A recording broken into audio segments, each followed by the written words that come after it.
Hello and welcome back to Kinboshi Sumo, where Nick and I are here to talk about some Yusho race, a little belated, but holy crap, Nick, this has been an incredibly exciting one, has it not? Honestly, even the last 2 days have been absolutely wild. Yeah. It's a total toss-up. Right, it's nuts. So, like, first off, the story has to be Hoshoryu to lead, right? Yeah, the dude just came out and like he's been doing well, but not like this. No, we talked about it. So, like, this is hilarious because I love doing just podcasts and things like this because, you know, nothing makes you look more like an idiot than doing something like this because we literally had a whole, like, 5-minute segment in the last show where we're like, Hoshoryu, he's a grinder. I mean, Sekiwake, this is kind of where he's going to be. He's an 8-9 win guy every once in a while, 10. No grinding, just blasting. Just killing everybody and, like, good skilled people. Yeah. It's been super impressive. And so, you know, his uncle is Asashoryu, who, like we said in the preview show, I'm convinced is one of the greatest Yokozuna of all time. But if it weren't for his off-ring antics, like, you know, they kicked him out of sumo, basically. And that's what led to this era of dominance from Hakuho. I don't know that Hakuho, who is, by all means, the greatest Yokozuna of all time, I don't know that he was better than Asashoryu. And I would have been so interested to see that 15-year stretch with the two of them. But Hoshoryu has never looked like he belonged even in his uncle's shadow. But, I mean, this is only one event, but what are you thinking after what you're seeing here? Do we think he can kick on and continue this kind of performance? I'm really curious if he will, because like I'm looking at his scores in January, he had 11-4, and he went 8-7, 8-7, 9-6. So it's like I wonder if he'll continue or if he's going to go kind of back to like still doing well. Yeah, I know, and I'm with you. Like, I thought this was going to happen to Wakataka Kage, what happened to him after his tournament win. I just almost feel like we're going to watch that Wakataka Kage arc again here with Hoshoryu, like, even if he wins this thing, you know? Yep, absolutely. But he may not win this thing because as of today, so we are recording on the 25th, and Hoshoryu today is no longer the leader. Been leading this entire tournament, been blasting, but my poor heart can't take it. Big Papa Takayasu, Nick, after today, sole possession of the lead. I am so excited. When I saw that this morning, I was like, this is amazing. He can do it. I know. It's so, but he had this chance before. I'm dying inside. I'm dying. I can't watch this. So for any like longer term watchers of this channel, you'll notice that I started this channel, got real excited, was having fun. It was the tournament where Takayasu and Wakataka Kage went down to the wire. Takayasu did not win it. I got really depressed and stopped making the show. I can't handle this. But Wakataka Kage is not in the running right now. Not even close. Yeah. Hoshoryu has to fight Abi tomorrow, so that's going to be a toss-up. But I think he can do it. Yeah, it's like, the thing is, and even a couple days ago, we sort of knew, like, Takayasu, the impressive thing is that he already fought all the big dudes. Like, he got all the big wins out of the way early, including beating Hoshoryu. He's fought all the Sanyaku already, so really, he's got effectively, like, kind of cupcakes going through. He's going to fight Kagayaki, and I think he still has to fight Abi probably on the final day, which will absolutely kill me because Abi also has cost Takayasu a Yusho in the recent past. But yeah, like, this is another one of those things where my poor heart is given out. He's in sole possession of the lead. He's got matches that he should be able to win coming up here, and I don't know, man. I'm dying. I think Abi will be a tough one for him because his style, like, they don't mesh well. But like, I have been so wildly impressed with Takayasu. So I've seen like every day somebody just gets spun out a little bit, and then you just shove them out and they're done. Takayasu has recovered from that like 6 times this tournament. Yes, even in his match today. So this will get to our next thing, but even in his match today, there was a point where he's standing on one foot hopping, and I was like, no! And then somehow he gets his foot back down, and then just wins the match. His recovery is better than anybody I've seen, like, in the entire 1 year that I've been watching this. Like, it's amazing. Like, I think it's pure experience. Yeah, it's got to be, and especially because, like, he's one of the strongest wrestlers in the division, but it's upper body strength. So you talk about someone like Takada Fuji, and you talk about his lower body strength, so how he tries to dig in and push. But Takayasu, it's all about shoulder blasts. It's all about trying to spin down guys, like, you know what I mean? And so Yep. it's actually really impressive to see him recover his balance like that. Yeah, I mean, yeah, his sense of balance, like, it's crazy, like, what he's been able to do. Like, he's getting spun out on the edge and then somehow whipping around and grabbing guys. I'm like, how are you doing this? It's insane. I'm dying inside. I need this so bad. I'm really hoping this is the one for him. Me too. But speaking of it, tying together those two themes we just talked about, one, us looking like idiots, and two, just the Takayasu match. So he beat Oho today, but Oho, I went on a whole little rant saying he's soft and doesn't live up to his grandfather, and then look what happened.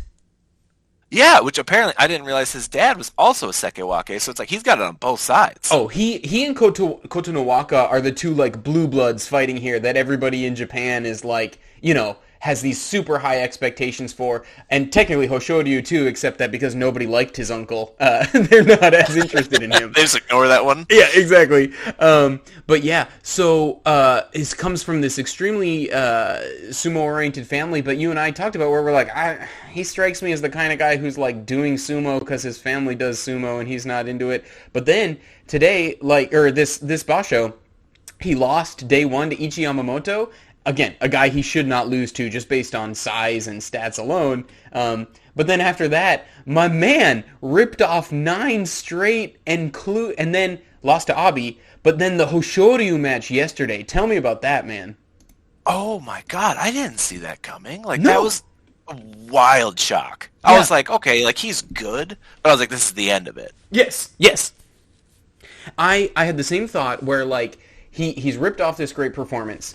And then, you know, Abi had another tough loss. We'll talk about Abi in a second, but had a loss that he shouldn't have had. So I'm like, oh, Abi's going to beat Oho because this is his only chance to get back at an outside chance at the U show. And then Oho's going to kind of crumble here at the end. But they did what they always do. So when he had Oho had 2 losses and Hoshoryu had 1, they match Oho up against Hoshoryu because they want to say, like, all right, same thing they did with Abi the day before, right? Abi had a loss he shouldn't have had, so they're like, okay, Abi, here's your chance to get yourself back in the tournament. You can fight the winner, and if you don't beat the winner, then you don't deserve to be in the U-Show race. Okay, Abi beats Oho, so great. And then Oho against Hoshoryu, same thing. And I was like, Oho's done. No, man, he beat Hoshoryu. Yeah, and like, they did, it was a great match, but it was shocking. Yeah. I just didn't expect it. And threw him out of the ring. And so all those guys, man, like, it's just crazy. That's kind of the big 3. Takayasu in pole position, Hoshoryu and Oho circling. Oho, I, again, have no idea if this guy's going to kick on. It's the same as the Hoshoryu thing. Like, I'll believe it when I see it, you know? There's a good chance that I don't know. I think it was like, he's doing well this time. I don't know if he'll do as well next time. Like, I don't know. I'm not seeing if this is like another streak or... Right. I feel like every time... It's like with Hoshoryu, now everyone's like, oh, is this his Ozeki run? I'm like, the dude's been Sekewake for a while. He should have been trying to get an Ozeki run for a long time. Yeah, and like, on Sumo Reddit, like, it's been really interesting. Everybody was like... You know, everyone, and I don't think that they were wrong for thinking this, but they're like, ooh, can Hoshoryu go 14-1 and win this thing? But then other people were like, oh, if he goes 14-1, can we talk about maybe an Ozeki promotion for? And I'm like, dude, the whole problem right now is we have really weak Ozekis. Do you really want to promote a guy on a flimsy promotion record and then just end up with another weak Ozeki that you're mad at every tournament? That is exactly what's been driving me crazy, is everybody wants Hoshoryu, they're like, oh, Wakataka Kage, he'll get him. Like, these guys aren't consistent enough to be Ozeki right now. No. And then it's just been the same thing as Mitakumi and Shodai. Yeah, I totally agree. And let's, like, pivot then to, let's talk Ozekis real quick and shuffle order just a little bit. But Taka Keisho was my pick to win this tournament. Personally, I mean, he's doing well, but he's definitely disappointed. He has not... he just had 2 early losses. He opened the tournament 2-2 after losing to Takayasu and Meisei. Like, the Meisei loss he should not have had, and then he picked up a 3rd loss later on to Tobizaru. Like, that's why I think he's disappointed. But Taka Keisho is far and away our best Ozeki, and even he is putting in these tournaments where, like, this is not what the Sumo Association wants to see to Ozekis. You know what I mean? Like, they're fine with Ozekis picking up losses, but they really want them to be getting 12 or 13 wins. And Takakeisho's more of like a lock for 10 wins, which is awesome, but like anything less than that, I think Takakeisho's recent performances should be the bare minimum of what we're asking of an Ozeki. And this Shodai stuff, Shodai today, he clinched demotion. He was Kadoban, he got his 8th loss in his home Basho. Like, we don't need that anymore, frankly. It's the same reason you and I really wanted Terunofuji to sit out this tournament and a few more tournaments, because we're like, hey, you're dominant, but with these injuries, this is no fun, man. I don't want to watch a Yokozuna go 11-4. So that's actually really interesting, and it's a bummer that Shodai's getting demoted, which yeah, the joke I saw, they're like, oh, that means he's going to go like 14-1 next tournament to get back, and yes, then get 3-12 the following tournament. Yes. This is just I hadn't thought about it, but you're totally right. He's gonna do it. But this is actually good news for Terunofuji, because they have to have those 2 Ozeki, meaning nobody's even close to getting promoted, so he can basically take as much time as he needs because they have to have him. Yeah. It's just, he, like, the JSA, we are in an incredibly weak time for sumo, and personally, so, I mean, you and I have talked outside of this show or whatever, but, like, in general, like, Japan is a society that does so many spectacular things. Their ideas on, like, anti-nuclear war and on environmentalism and great things like that, but cultural inclusiveness is not high on the list for the older generation in Japan. Yeah, and I don't know if you know this, but they several years ago passed new rules like limiting the number of foreign rikishi that a heiya can have.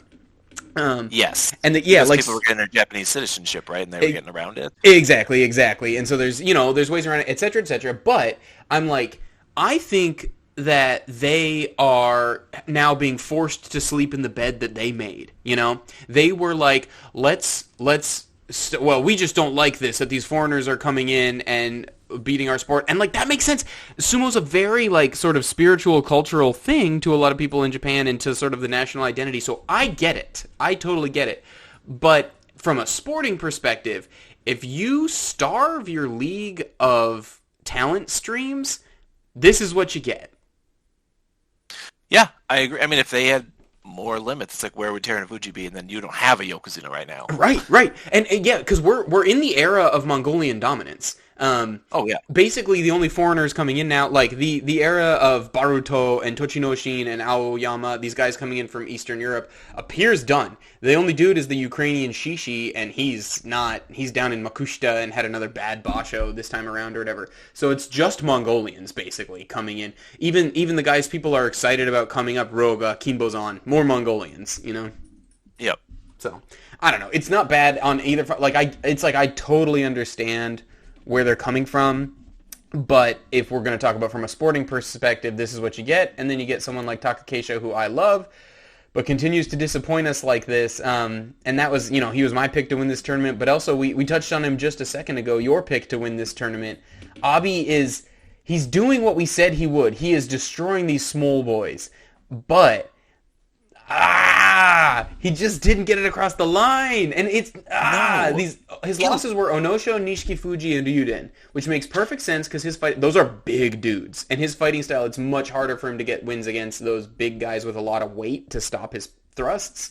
But how you feeling, Nick? It's kind of a bummer. It's what I expected, to be honest.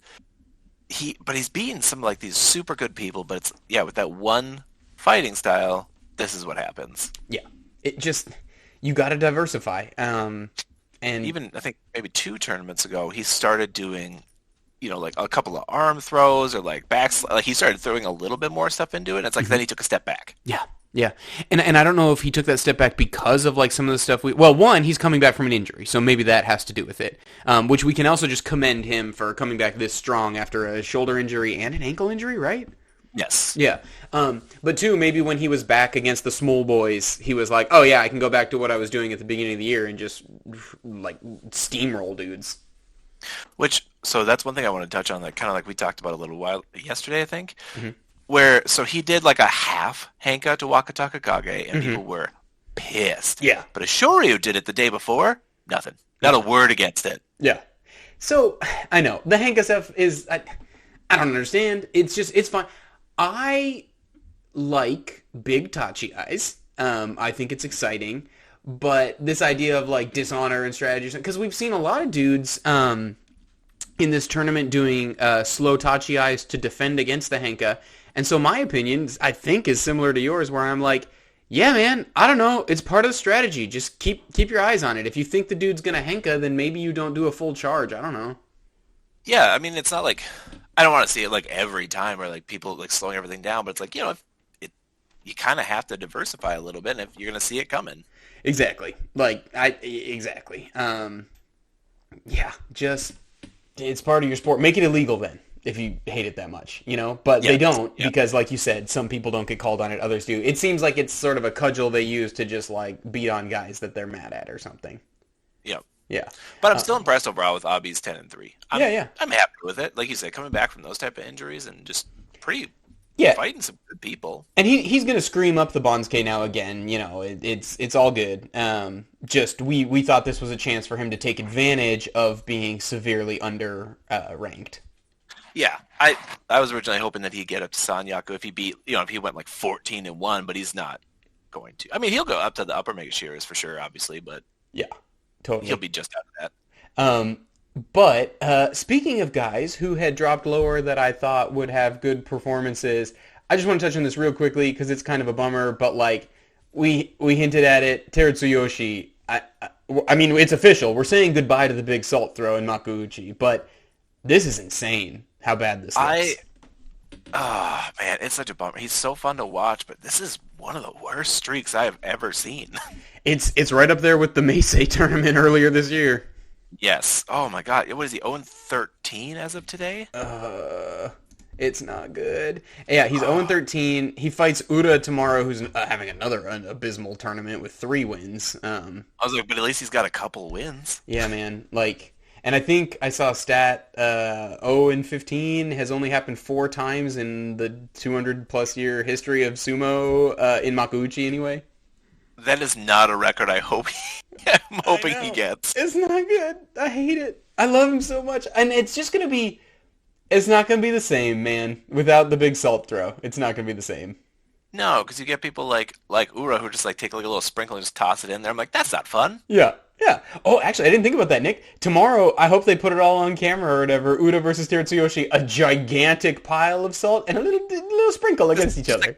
3 little grains just tops in the ring. It's so good. That's going to be fun. We just have to enjoy it while we got it. And speaking of things we need to enjoy while we got, the sexiest legs in the division, Takara Fuji, like, dude, is he cooked? He's been bad this whole year, and he's another dude with 2 wins right now. Like, he's Maegashira 8, but he needs 4 wins to stay in the division. He has 2, and there's 2 days left of the tournament. He needs to win both of his last 2 matches, or else, like, they might save him, because they do that sometimes, but, like, based on record, if he does not get 4 wins, he is supposed to be sent to Churio. I don't think he gets it, to be honest with you. I think he's weirdly off right now. Who's he fighting? He's fighting Tamawashi tomorrow? Yeah. No. Yeah, Tamawashi's had a bad tournament, but, like, my man still comes in like a dump truck. Yeah. Yeah. He also had to fight all the best people right at the beginning. Mm-hmm. And it did not go well. No. But we'll talk about that when we get to our end of Basho show. But just a couple quick things like surprises I wanted to talk about. So we talked about some surprises at the top, just Hoshoryu and Oho. And this one's not really a surprise because this is your boy, but Nishiki Fuji, let me give you just a minute here to stand on your soapbox. So I've been a little disappointed that he's lost the last couple of days, but I'm like, look who he's losing to. Takayasu, Takakeisho, Wakataka Kage. I'm like, this is his 3rd Megashira run. And he's fighting like the top people.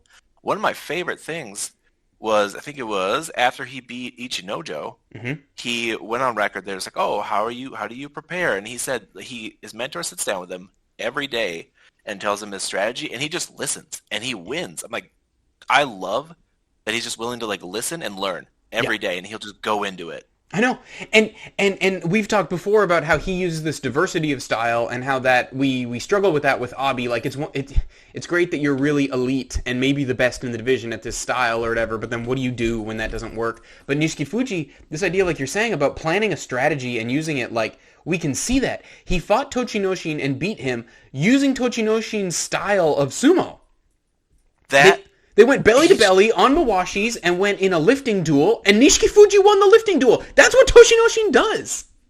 That's one of my favorite parts about him is he'll go head to head with anybody. He's tried a couple times with Takakeishin and it hasn't worked out, but like he's not afraid to do it. Yeah, I know. And like you said, he won Tochinoshin. He went head to head with Abi. Yes, and won. Yes, exactly. And that was when Abi was on a tear. He was having a great tournament. Yeah, that's what stopped his run. Yep. And you talked about the Ichinojo match. Like, Ichinojo's not having a good last couple Bashos or whatever, but like the dude is a man mountain. It is always impressive to beat Ichinojo, just to move that mass, because like even when he's having a bad tournament, just the physical stats alone. Same could be said about Nishikigi, like these are just big dudes, and when you beat them, that's impressive. Yeah, and Ichinojo, like, he's not doing great right now, but he's done some really impressive things. So again, for somebody who's like, this is their third Mega Shira run, and he's just kicking everybody's ass. Already locked up the Kachikoshi. He's already at 8 wins. I think you and I both want him to continue the 10-win streak, the double digits, which we thought was a lock 3 days ago. But then, like you said, Takayasu Takakeisho, Wakataka Kage, ouch. He's fighting Hiradoumi next, who's a guy who, like, I think of Hiradoumi as sort of a junior version of Nishikigi. I don't think he is going to do at all what Nishikigi's doing, but he's very similar in being adaptive, in being a very strong young guy. But I think he can beat him there, and then it just depends on who it comes down to in the last day. But if he can get to 10, then I am back on what I was saying before, where I think he's our next great hope. He's the one we're supposed to be looking at for Ozeki, in addition to someone like Kota Waka, although we'll talk later about his performance this Basho. Yeah, I agree. I mean, with the skill that this guy is showing at so young, so really little experience, you give him another year, the dude's going to be rolling over everyone. I agree. So we'll just wrap things up here. 2 days left in the Basho. Takayasu in the driver's seat. Just know that I will absolutely melt down and be crying in a puddle of my own desperation if this doesn't happen, but he's in the driver's seat. Oho and Hoshoryu chasing. Both those guys can definitely catch him, which is terrifying. And even his match tomorrow is going to be a really tough one. I mean, we didn't even talk about him as a surprise, I guess. Kagayaki. Dude, typical yo-yo man. What? How is Kagayaki one off the lead? Like, what is happening there? I don't know. Yeah, like, it's just... I forget about him. He's another guy you just kind of forget about him. Well, he's not. Yeah, he's a yo-yo man. He's like always one of the best in Juryo or one of the worst in Makuuchi. And yeah, I've been really kind of impressed with him. He's doing really well. I know. It's crazy. I do think Takayasu can blow through him, but I'm scared about who the last match of the tournament, the final day, will be. Just because, I don't know, it's always just sitting there ready to break my heart. Yeah, I mean... It's probably Kota Waka. If Kota Waka beats Meisei, Takayasu probably has to fight him on the last day. I don't know. That's a dude he should he should win this. He should be able to beat either one of them. Yep, he should. So that's it, I think, man. Like, I'm sitting here. I don't know about you. Like, both of our 2 pre-tournament picks are technically still in this. They're only they're just off the pace, but it's Papayasu or bust, right? Yes, 100%. Like, I love Nishiki Fuji. I love Abi. I want Takayasu to win. Yep, same here. So we're rooting for Big Papa. Just know that the show after he wins will be bananas, or the show if he loses will be oh no. It'll be a delay as we recover. It will indeed. The show will not be prompt. But thanks for listening, everybody, and let's go Big Papa.